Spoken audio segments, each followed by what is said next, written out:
Have you ever stood on a balcony and wondered what's actually stopping this thing from collapsing? Or why some rooms just feel right while others feel cramped and dark? Well, it's not magic and it's not just good luck. It's all thanks to a massive and, let's be honest, kind of intimidating rulebook called the South African National Building Regulations, or SANS 10400 for short. This is the unseen blueprint for pretty much every building in the country. So let's pull back the curtain and see what it's all about. All right, so here's our game plan. First, we'll get to know this rule book. Then, we're going to crack the code on its core logic, what I like to call rules versus recipes. After that, we'll look at the really important stuff, how it keeps us safe, how it makes our homes more comfortable, and finally, how it manages a project from the very first sketch right through to the final coat of paint. So what is this SANS 10400 really? It's so much more than just a list of do this and don't do that for builders. You should think of it as the foundational DNA for our entire built environment. It's what makes sure our homes, offices, and schools are fundamentally safe, healthy, and, actually work for us. And here's the thing. This blueprint isn't some dusty old book sitting on a shelf. The original code was published way back in 1990. Then, in 2008, it got a huge overhaul to catch up with new materials and a better understanding of how buildings work. And it's still evolving today. It's a living document, constantly being tweaked and updated to make our world safer and better. Okay, I'm not gonna lie, this document can be seriously dense. But there's one key concept that, once you get it, makes everything else fall into place. It's the difference between being told what you need to do versus being given a step-by-step recipe for how to do it. The code has fancy names for this: functional regulations and deemed to satisfy provisions. So, a functional regulation is the goal. It's the big picture. It's like your mom telling you, bake a delicious cake. She's not telling you how much flour to use or what temperature to set the oven to. She's just setting the standard. The code does the same thing. It'll say something like, your roof must not leak. It just defines the outcome. And then you have the deemed to satisfy provision. This is the pre-approved recipe. The code basically says, look, if you follow these exact instructions using these specific ingredients, we'll all agree you've baked a delicious cake. It's the safe, tested route. Now, you don't have to use it. You could invent your own amazing cake recipe, but if you use theirs, you're golden. And this example makes it crystal clear. The functional rule, the what, is simple. A wall has to keep water out. The deemed to satisfy recipe, the how, gets super specific. It tells you to build a cavity wall with a certain gap using a certain number of wall ties. You follow that recipe, you've met the rule. Simple as that. All right, now that we've got the logic down, let's get into the real heart of it all. Let's see how this system actually works to protect our lives. This is where these abstract ideas become real-world things that stop tragedies from happening every single day. Just think about a common scenario. You're on a balcony, maybe a few floors up.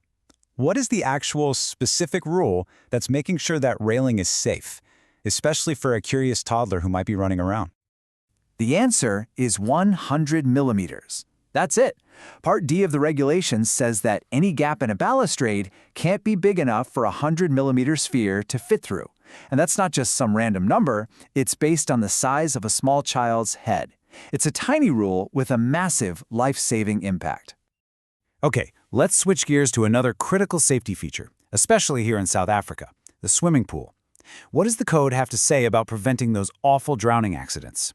Well, one of the most important numbers you'll find is 1.2 meters. The regulations demand that any fence or wall around the pool has to be at least that high. Now, what's really brilliant here is how it's not just one rule. It's a whole system of these deemed to satisfy rules working together. Yeah, the fence has to be 1.2 meters high, but the gate also has to close and latch all by itself. And you guessed it, that 100-millimeter sphere rule applies here too. Put them all together, and you've created a barrier that's incredibly tough for a little kid to get through. Now we have to talk about the real heavyweight champion of the code, Part T, fire protection. This section is enormous, and it covers everything you can imagine, from how far apart buildings need to be to the type of paint you can use on your walls. It has two main goals: give people enough time to get out safely and stop the fire from spreading. And this table is a perfect example of how smart the fire regulations are. The code isn't a one-size-fits-all solution. Check out the required structural stability. That's how long the building has to stand in a fire. Your house, it needs to hold up for 30 minutes. But a high-risk factory with potentially explosive stuff? That needs a full 2 hours. It makes perfect sense. The bigger the risk, the stronger the protection has to be. Okay, so beyond stopping the worst from happening, the regulations also play a huge role in our everyday lives, making sure our buildings are comfortable, dignified, and accessible to everyone. Part S of the code is all about this. It maps out a complete, barrier-free journey for people with disabilities. It starts in the parking lot with designated spots.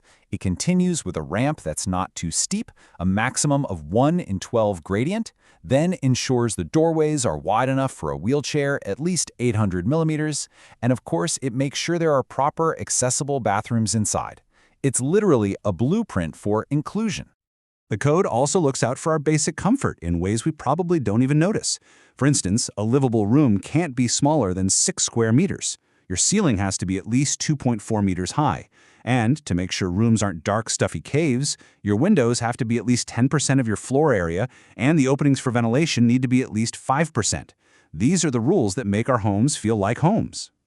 And finally, it's crucial to know that the regulations don't just care about the finished building. They oversee the entire construction process, from the very first line on a drawing to the day the last builder packs up their tools. So Part A spells out how your plans need to be drawn up and submitted, but then Part F takes over and manages the building site itself. It has rules to protect the public walking by, rules to control dust and noise so the neighbors are happy, and it even requires proper bathrooms for the workers on site. It ensures the whole process is as safe and responsible as the final building. And if you ever forget what this giant, complicated document is really all about, this quote from the fire protection section just says it all perfectly.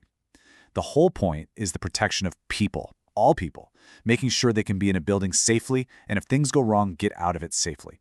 It's a profoundly human mission statement. So in the end, the national building regulations are way more than just bureaucratic red tape. They are, in essence, a social contract. They're a collective agreement on the standards we set for ourselves for what makes a building a good, safe, and dignified place to be for everyone in South Africa. Now that you've had a peek at this unseen blueprint, I guarantee you're going to start seeing these rules everywhere, in the gaps between railings, the height of a fence, the width of a door. So the only question left is, the next time you walk into a building, what rule will you look for first?